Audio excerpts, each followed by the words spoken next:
증여세, 나는 하나도 모른다. 증여는 돈 많은 사람이 하는 거 아니야? 이 정도만 알고 계신 분들, 지금부터 딱 5분만 투자하신다면 어디 가서 증여세가 뭔지 아는 척 할 수 있습니다. 다음 6가지 기초 용어들에 대해 알아보겠습니다.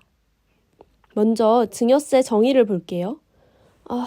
무슨 말인지 모르겠다 싶죠? 법문구를 그대로 가져와서 그렇습니다.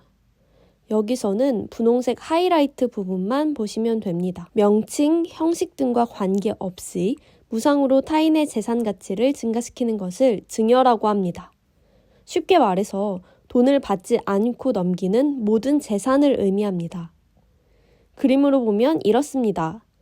왼쪽에 있는 사람이 집을 오른쪽에 있는 사람한테 넘겼는데 오른쪽에 있는 사람이 돈을 안 주는 그림입니다. 이런 모양새의 거래를 증여라고 합니다. 그럼 증여자, 수증자라는 용어를 알아볼까요?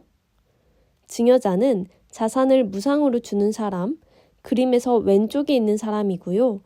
수증자는 자산을 무상으로 받는 사람, 오른쪽에 있는 사람을 뜻합니다.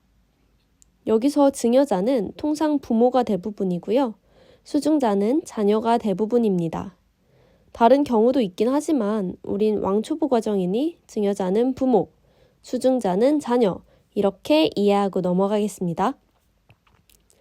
다음은 납세 의무자에 대해 알아보겠습니다. 일단 납세 의무자가 뭘까요? 납세 의무자는 세금을 내는 사람을 의미합니다. 우리나라에서 세금을 낸다는 것은 어떤 거죠?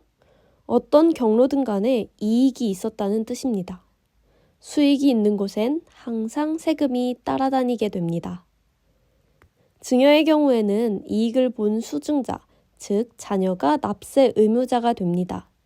돈도 안 내고 부동산을 얻게 되었으니 이익을 봤다고 볼 수 있겠죠. 증여재산의 증여일은 언제일까요? 이 거래에서는 부동산이 증여재산이 됩니다. 증여일은 세금 신고 등의 기준일이 되기 때문에 알아두어야 합니다.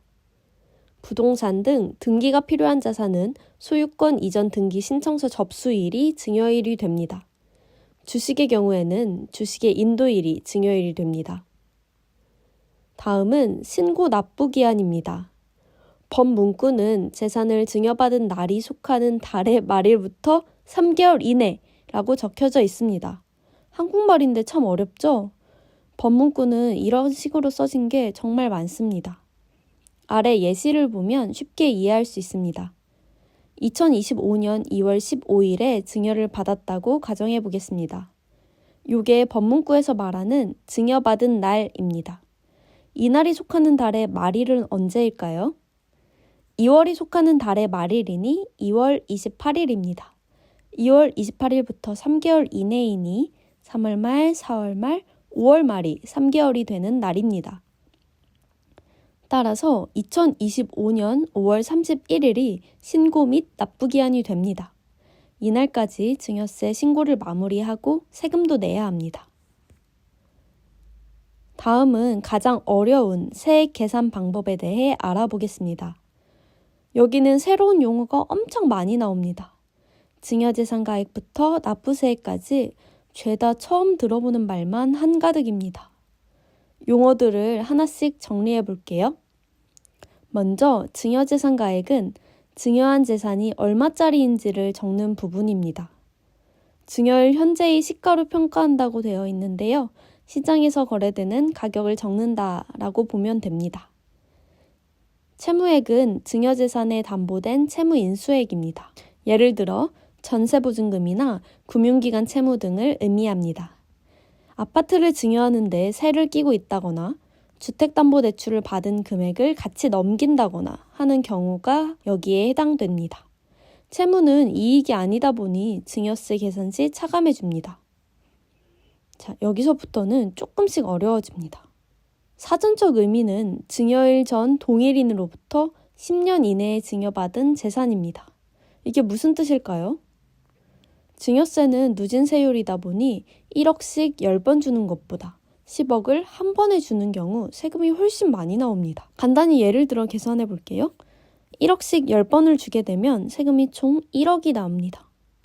반면 10억씩 한 번 증여하게 되면 2억 4천만 원의 세금이 발생합니다. 따라서 재산을 나눠서 증여하는 것을 방지하기 위해서 10년 이내 동일인으로부터 증여받은 재산은 모두 합산하여 다시 계산합니다.